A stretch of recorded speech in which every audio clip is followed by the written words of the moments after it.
C'est le moment, plus que jamais, de servir Dieu et de partager ce qu'il m'a donné. C'est le moment de travailler pour Jésus. Tenons-nous debout et entonnons ce chant-thème pour cette période de Pâques. Il y a un temps.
Bonjour à tous et bon sabbat.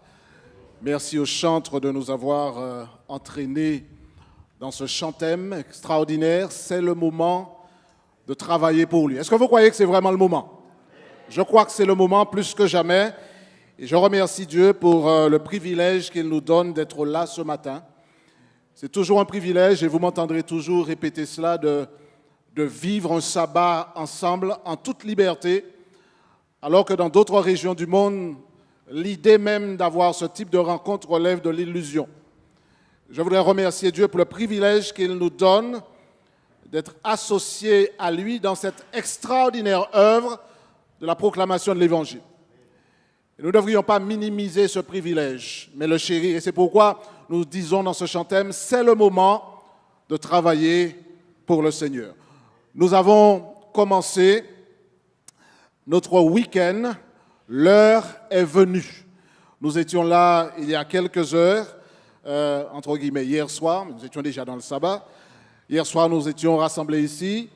C'est vrai que la présence de certains d'entre vous nous a manqué, Mais nous sommes là ce matin et nous croyons que nous serons encore aussi nombreux demain soir, ici même à 8h45, à 18h45, pardon, pour terminer ce week-end de sensibilisation à l'évangélisation. L'heure est venue. Et nous allons donc poursuivre dimanche pour boucler ce week-end. Je voudrais vous inviter avec moi à incliner la tête. Nous allons demander à Dieu de nous prédisposer au message de ce matin. Inclinons la tête et prions le Seigneur. Notre Père qui es aux cieux, parle-nous à travers ta parole et fais de nous de vrais disciples. Nous te le demandons dans le nom de Jésus. Amen. J'aimerais, comme je le fais habituellement, commencer le message en posant une question. Quels sont ceux ici qui ont de beaux pieds? Alors, je sais que si vous commencez à enlever vos chaussures ou vos talons, je ne sais pas ce que vous avez, est-ce que j'ai de beaux pieds? Alors, il y a toutes sortes de pieds, vous savez ça. Il y a les petits pieds roses, là, vous savez, qui n'ont jamais été à la campagne. Les pieds, ils ont des pieds bio. Ouais? Il y a des pieds qui sont habitués à la rocaille. Ouais? Les pieds sont durs, des pieds tannés. Ah. Georges, quel genre de pieds tu as? Garde tes chaussures. C'est vrai qu'on a toutes sortes de pieds et c'est important de regarder ces pieds et de se dire, est-ce que j'ai de beaux pieds? Alors c'est vrai que si vous allez dans certains magasins spécialisés, on vend du matériel. On vend du matériel pour qu'on ait des pieds qui soient sortables. Ouais? Des pieds, j'ai dit, il y a des pieds roses, il y a des pieds durs, il y a des pieds sophistiqués, il y a des pieds pédicurés. Ça c'est quelque chose, il y a des pieds qu'on a travaillés. On vend du matériel, je crois, des brosses, des râpes, pour raboter ce qui dépasse, pour vous faire en sorte que vous ayez des pieds valables, de beaux pieds. Et c'est bien d'avoir de beaux pieds. Alors quand vous rentrerez à la maison ce midi, en enlevant vos chaussures, vous allez regarder, vous allez dire, chérie, qu'est-ce que tu penses? Le pasteur a dit qu'il faut avoir de beaux pieds. Alors, je ne vous envoie pas acheter quoi que ce soit comme matériel, mais à la fin du sermon, vous aurez compris que, en fait, je vous donnerai quelque chose de naturel, d'ailleurs, que vous pouvez faire et vous sortirez de là avec des pieds bio, d'accord? Des pieds extraordinaires.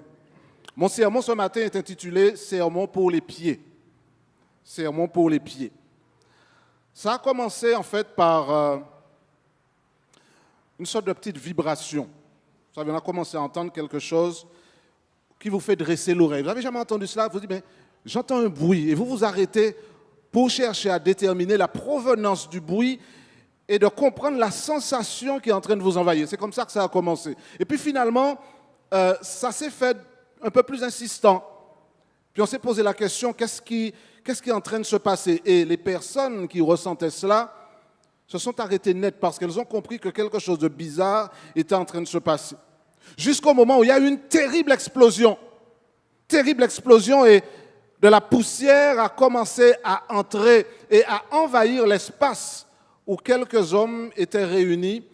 Ça se passe dans une mine dans le désert Atacama au Chili. Nous sommes en 2010. Et lorsque des mineurs, dans cette mine où ils extrayaient du cuivre, de l'or et d'autres minéraux précieux, ont entendu l'explosion, ils n'ont pas réalisé tout de suite ce qui se passait, mais très peu de temps après, ils ont compris que finalement, vraisemblablement, ils se sont retrouvés piégés par un rocher énorme.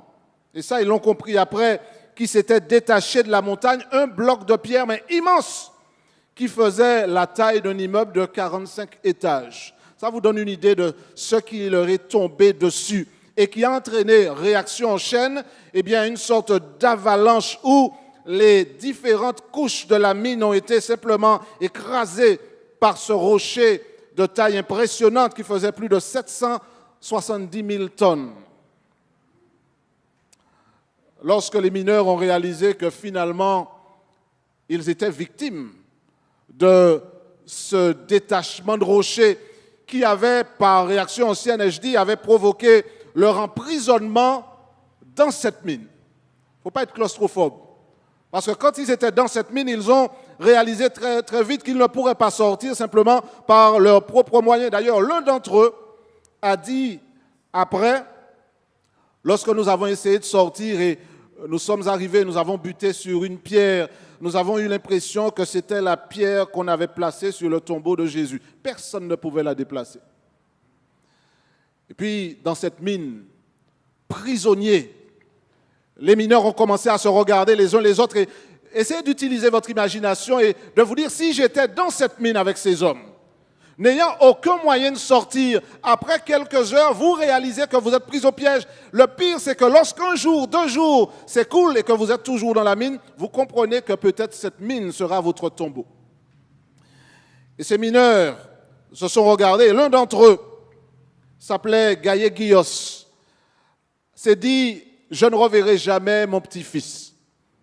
Celui que j'ai eu le plaisir de voir arriver au monde, eh bien, je ne le reverrai jamais. Et des larmes ont commencé à couler de ses joues. Puis il y en a un autre du nom de Gomez qui avait déjà, dans un accident précédent, perdu 2 doigts. Et il s'est dit, je savais qu'après cet accident-là, je n'aurais jamais dû retourner dans la mine. J'ai peut-être exagéré, j'ai poussé la chance un peu trop loin. Je ne reverrai jamais la lumière du jour. Et puis, les autres mineurs ont commencé à naviguer entre sentiments d'espoir et sentiments de désespoir. Et puis, finalement, ils se sont rendus compte que personne ne les enlèverait de là. Frères et sœurs, je voudrais vraiment que vous imaginiez, vous qui êtes ici et vous qui nous suivez sur le net, ce que ça veut dire que d'être emprisonné dans une mine avec aucun espoir de sortir. D'ailleurs, je rappelle que pendant plus de 15 jours, les gens qui étaient à la surface ne savaient pas s'ils étaient vivants. Donc le problème était dans les 2 sens. On ne sait pas si ceux qui sont en bas sont vivants, mais on ne sait pas non plus si, pour ceux qui sont dans la mine, si les gens sont en train de faire des démarches pour nous sauver. Alors bien entendu, vous imaginez que vous soyez, par exemple, l'épouse d'un des mineurs. Mon mari est au fond de cette mine. Débrouillez-vous, creusez un tunnel, mais il faut faire quelque chose pour l'enlever de là. Ça a été une expérience extraordinaire et je me rappelle avoir suivi cela, peut-être comme certains d'entre vous. J'étais à l'époque à l'université. Je me rappelle, à chaque fois que je revenais dans mon appartement, j'allumais la télévision et je suivais en direct ce qui était devenu un feuilleton télévisé parce que les télévisions du monde entier relayaient l'information et on avait des caméras qui étaient braquées sur cet endroit autrefois inconnu, mais on voulait savoir ce qu'il était advenu de ces mineurs au fond de cette mine. Je rappelle que le titre de mon sermon, c'est « Sermon pour les pieds ». La conclusion de cette histoire est extraordinaire.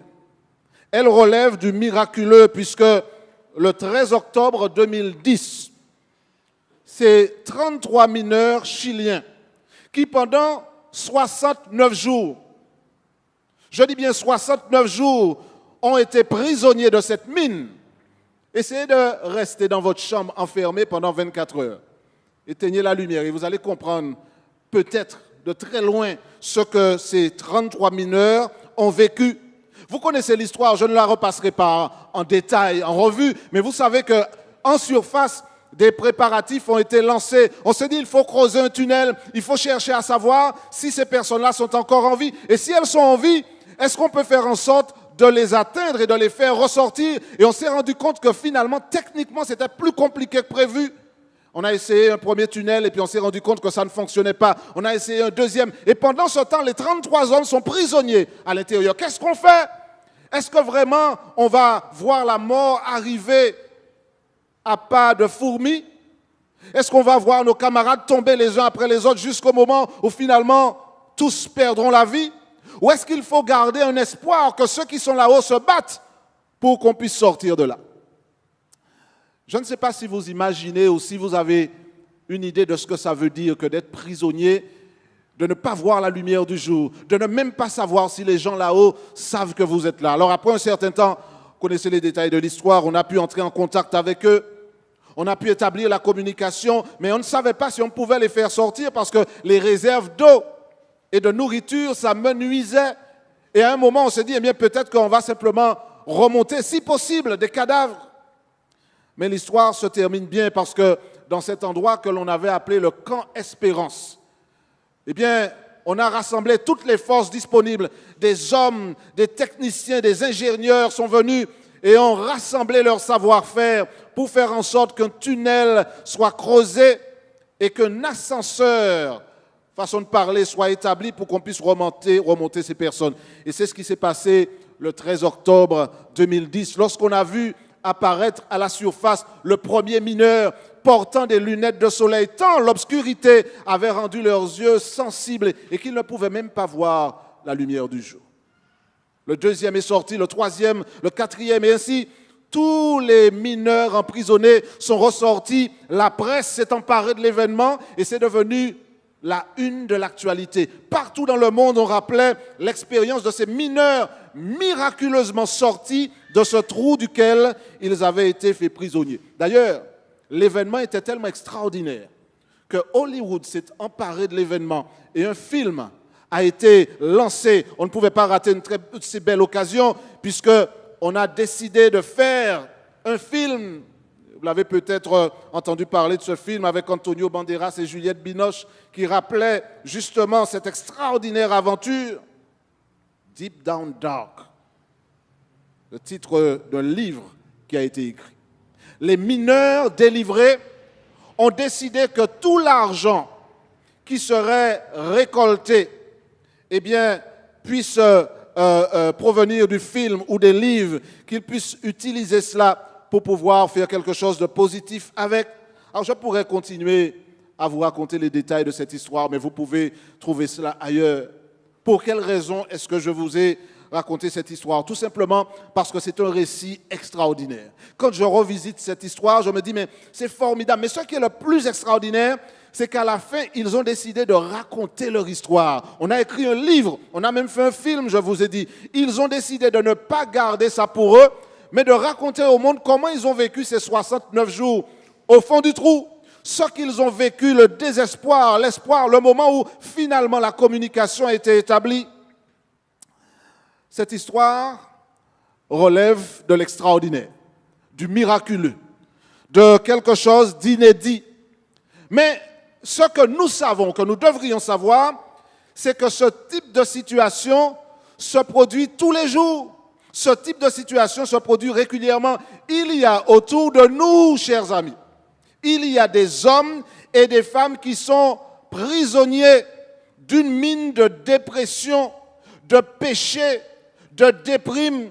Il y a des gens qui sont enterrés sous des tonnes de tracas, des personnes que nous croisons tous les jours et qui soupirent après la délivrance et qui se disent « J'espère qu'un jour je verrai la lumière » parce qu'ils sont dans le noir, ils se réveillent dans des problèmes, ils vont se coucher dans des problèmes, ils n'ont plus envie de vivre, ils estiment qu'ils sont dans un trou et que personne ne peut les tirer de là.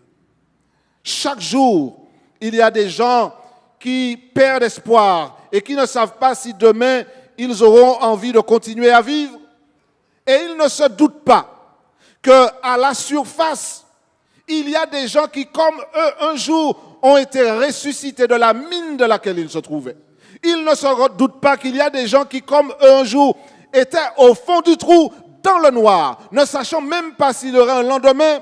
Il y a des gens qui ont été un jour enfoncés dans des problèmes, dans le désespoir, sans aucune perspective d'avenir. Les gens qui aujourd'hui, que nous croisons sur la route, qui sont là avec une bouteille d'alcool à la main, en essayant de noyer des problèmes qu'ils n'ont pas réussi à résoudre. Des personnes qui sont là avec une cigarette ou de la drogue, en train d'essayer d'échapper à leur univers terrible, négatif, déprimant, ne savent même pas qu'autour d'eux, à la surface, il y a des gens qui un jour étaient là, qui étaient dans la même situation et qui sont sortis, qui ont été enlevés du trou et qui peuvent dire « j'ai une histoire à raconter ».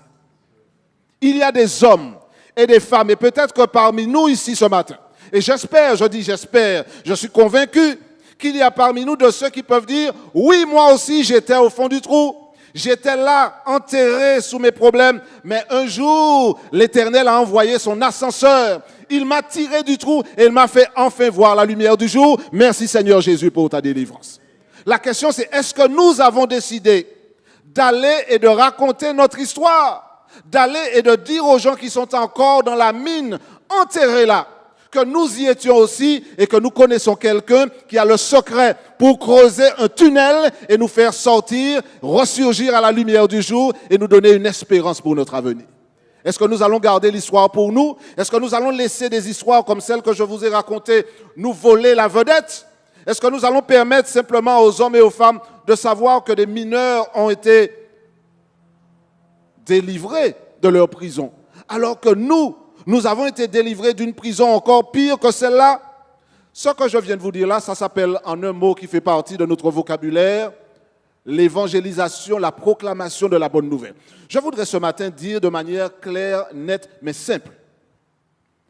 Toute personne qui accepte Jésus comme son sauveur personnel et qui reconnaît Jésus comme le maître de sa vie et qui fixe les yeux sur la promesse du retour de Jésus, par définition, devient un disciple militant dont le mandat et l'activité principale est de proclamer et de faire savoir aux gens qu'il y a un Jésus qui s'appelle le Jésus de la délivrance. Ça, c'est être un disciple de Jésus. Alors, lorsqu'on parle d'évangélisation, il y a certaines personnes qui considèrent que le mot évangélisation, c'est un gros mot. Il ne faut pas le prononcer.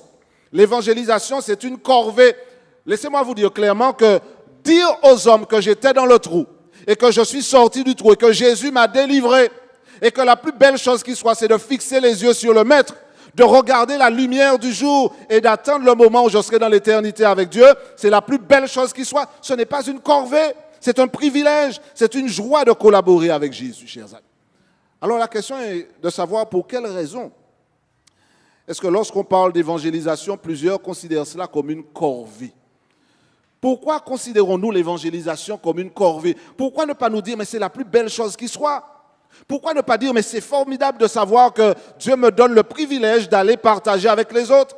Alors certains le considèrent comme une corvée, mais je déclare ce matin que la plus belle chose qui soit, c'est de parler de Jésus à ceux qui nous entourent. Il y a des gens autour de nous qui cherchent à savoir comment sortir du trou. Il y a des gens qui sont enterrés là et qui disent, je vais mourir là. Nous avons la réponse à leur question. Vous n'avez pas besoin de mourir dans le trou. Nous y étions et nous sommes sortis. Nous avons une histoire à raconter. Nous avons un témoignage à donner. Il y a certaines personnes qui se disent, eh bien, proclamer la bonne nouvelle, ce n'est pas mes affaires, c'est l'affaire des autres. Ce n'est pas moi, c'est les autres. Je rappelle que le message de Jésus, allez, faites de toutes les nations des disciples, concerne tous ceux qui ont accepté Jésus-Christ comme leur sauveur personnel. Alors, est-ce que, quand je dis évangélisation, est-ce que je conçois que ce n'est pas une corvée, que ce n'est pas l'affaire des autres, mais que c'est un privilège auquel Dieu m'associe? C'est le sacerdoce de tous les croyants. Je partage parce que j'ai reçu. Je partage parce que je ne peux pas garder ça pour moi. Vous avez déjà eu une démangeaison? Vous n'avez jamais eu une démangeaison dans le dos?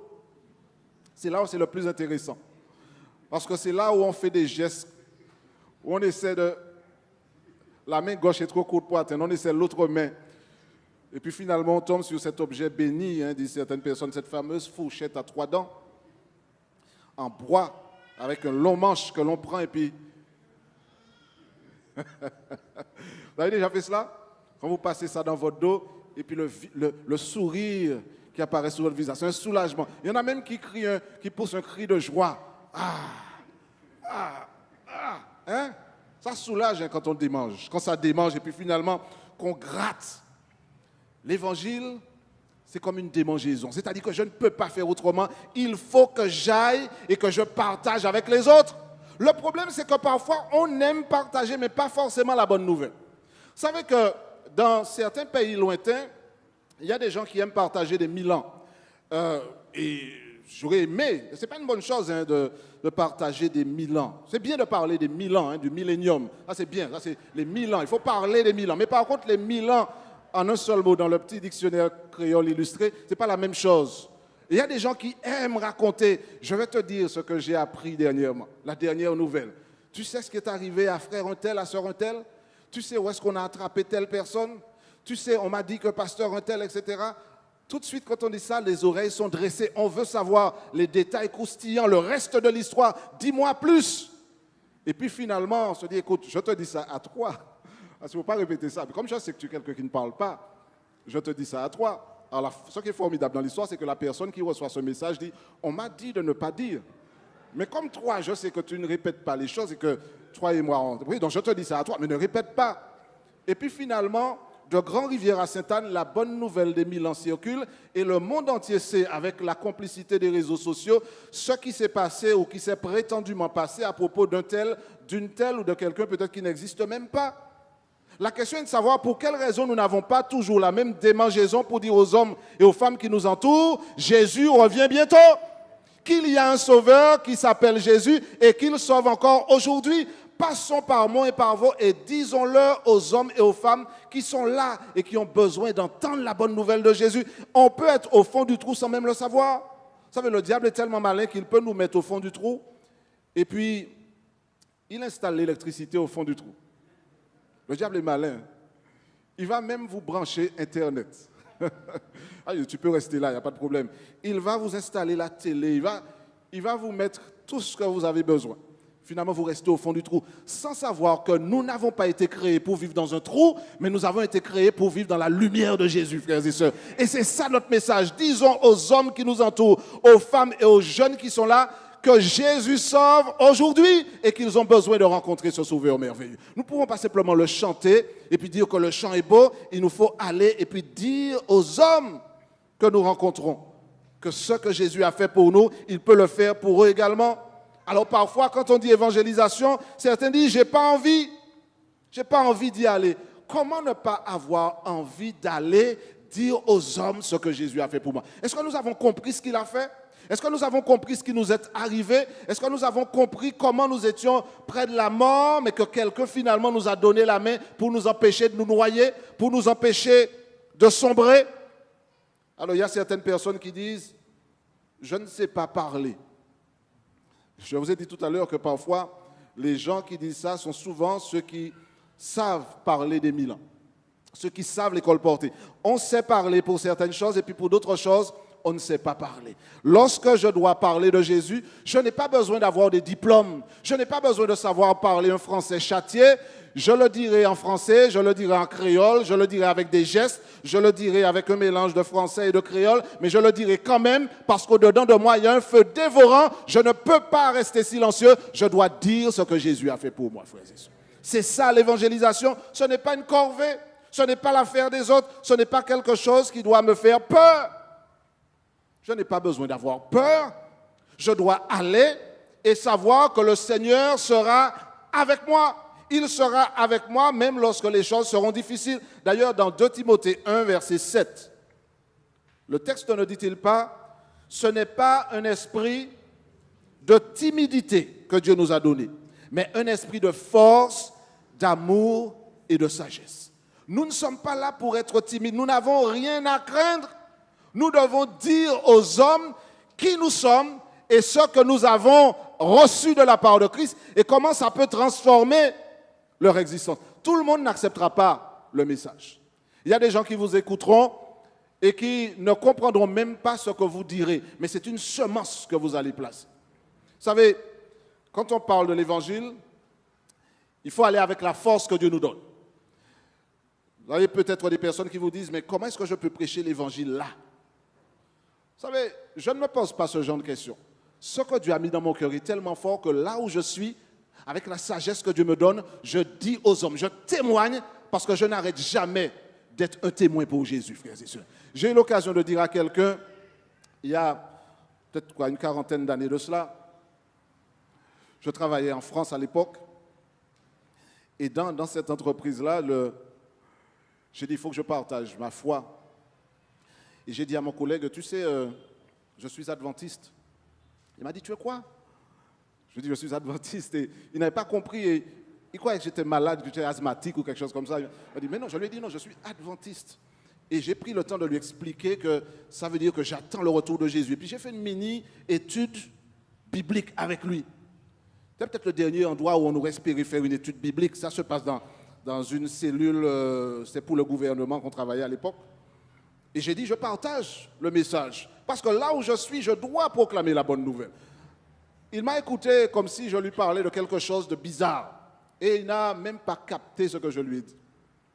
Mais vous savez, l'évangile, c'est quelque chose d'extraordinaire. Parce que quelques années avant cela, d'ailleurs pas très loin d'ici, j'ai eu l'occasion d'aller chez quelqu'un avec des Bibles, avec des livres qui parlaient de Jésus. C'est ça l'évangélisation. Et je suis arrivé dans une maison et j'ai frappé. Et j'ai dit, est-ce qu'il y a du monde? Personne ne m'a répondu. J'ai frappé encore, j'ai dit, est-ce qu'il y a du monde? Et à un moment, je me suis dit, eh bien, il y a certainement personne, je pars. Mais comme il y avait une fenêtre qui était ouverte, j'ai jeté un coup d'œil à l'intérieur. Et j'ai vu une salle vide, c'était une maison, il n'y avait aucune chaise, il n'y avait aucune table, il n'y avait rien. Et puis au milieu de la salle, il y avait quelqu'un qui était assis, les pieds croisés. Et quand j'ai regardé, j'ai vu cette personne était là, presque immobile, assise au milieu de la salle. Et je lui ai dit, est-ce que je peux m'approcher? Je ne sais pas si c'est l'équilibre qu'il n'avait pas, mais j'ai interprété son geste comme tu peux entrer. Et je suis entré parce que j'avais des choses à déposer. Et j'ai essayé de parler à cette personne et je me suis rendu compte que cette personne était dans des vapeurs d'alcool. Quand je me suis approché, je me suis dit, heureusement que je n'ai pas de feu sur moi parce qu'un incendie assuré. Et j'ai parlé à cet homme qui m'entendait peut-être à peine et j'ai laissé des livres qui parlent de Jésus auprès de cet homme. Je ne sais pas pourquoi, mais j'ai eu envie de laisser cette série de livres à côté de lui. J'appuie sur le bouton avance rapide. Quelques années après, ce jeune homme dont le visage m'avait marqué est revenu dans mon actualité. Jusqu'à présent, je me demande comment est-ce que ça a été possible. Plusieurs années après, je passais quelque part en allant à l'église et je passe près d'un abribus. Et je vois un jeune, et je vous dis ça, c'est quelque chose, ça me donne presque des frissons de dire cela. Je vois un jeune près d'un abribus, bien habillé, avec une cravate, avec à la main une Bible et un cantique. Je le regarde et je me dis, mais ça ne peut pas être lui. Et je regarde, et pour raccourcir une longue histoire que je vous raconterai peut-être après, le jeune homme qui était sous cet abribus, c'est exactement le jeune homme que j'avais rencontré le jour où je vous ai raconté, où cette grande salle vide, où cet homme était assis, les pieds croisés, dans des vapeurs d'alcool et d'autres choses. Les livres que j'avais laissés là, j'étais colporteur à l'époque. Le travail a été fait. D'autres personnes certainement sont passées. Mais la puissance de Dieu a su tirer cet homme de la mine de l'alcool, a su tirer cet homme de l'obscurité du péché, l'a enlevé de là. Et quelque part, par le miracle de Dieu, cet homme a rencontré Jésus, a donné sa vie au Seigneur et est devenu un membre de l'Église adventiste. Lorsque je parle de l'évangélisation, je ne parle pas d'une corvée. Je ne parle pas de quelque chose qui doit être une tâche que nous devrions regarder avec dédain, mais d'un privilège que Dieu nous donne. Alors je voudrais vous inviter à relire le texte de tout à l'heure. On n'aura pas le temps de tout dire ce matin, mais je voudrais vous inviter à lire Ésaïe 52. Ésaïe 52, et nous lirons juste le verset 7. Ésaïe 52, verset 7. Le texte dit ceci. Qu'ils sont beaux sur les montagnes. Quoi? Les pieds de celui qui apporte de bonnes nouvelles, qui publie la paix, de celui qui apporte de bonnes nouvelles, qui publie le salut, de celui qui dit à Sion, ton Dieu règne. Comment avoir de beaux pieds? Eh bien, allez et proclamez la bonne nouvelle du salut. Comment avoir de beaux pieds? Allez et dire aux autres ce que Jésus a fait pour vous. Dire à ceux qui sont encore au fond du trou qu'un jour nous y étions, mais que la main de Jésus a su nous tirer de ce trou et puis nous amener dans son admirable lumière. Comment avoir de beaux pieds? Eh bien, justement, en correspondant à ce que Ésaïe 52, verset 7 déclare, qu'ils sont beaux sur les montagnes, les pieds de celui qui apporte de bonnes nouvelles. La question n'est pas de savoir si j'ai des pieds roses, si j'ai des pieds marrons, si j'ai des pieds rugueux, tannés. La question est de savoir si les pieds que Dieu me donne, je les utilise pour aller et pour dire aux autres ce que Jésus a fait pour moi, pour proclamer la bonne nouvelle du salut. Il y a parfois des personnes qui ne veulent proclamer l'évangile que lorsqu'ils réalisent qu'ils n'ont pas le choix. La vie est tellement belle, frères et sœurs. On est là, on vient à l'église, on rentrera chez soi tout à l'heure, on va manger, puis la vie continue. Et ce n'est parfois que lorsque la mort nous fait un appel de phare, qu'on ouvre les yeux finalement, et puis on se dit, mais c'est peut-être le moment pour moi d'y aller, parce que vraiment, j'ai senti que la chose est différente. Malheureusement, il n'y a que des incidents dramatiques qui nous amènent à comprendre. On voit un accident sur la route, et soudain, on lève le pied de l'accélérateur. Alors que depuis des années, on voit bien que c'est écrit 99, 0, assez gros pour qu'on le voit de très loin. Mais on file à toute vitesse jusqu'au jour où on voit l'ambulance et un corps avec un drap blanc dessus. Et on se dit, il faut que je vois les choses autrement. Est-ce qu'il faudra pour que nous puissions aller et dire, Seigneur, j'ai de beaux pieds parce que je vais et je les utilise pour proclamer la bonne nouvelle? Vous savez, nous sommes là aujourd'hui, mais nous ne savons pas si nous ne serons là demain. J'ai eu l'occasion de frôler la mort un jour. Et c'est resté gravé dans ma mémoire. Lorsque cette année-là, j'ai pris l'avion pour aller à l'université, je dis avion, mais un petit coucou. Et quand je me suis embarqué dans cet engin, lorsque nous approchions de Saint-Vincent, j'ai entendu un bruit.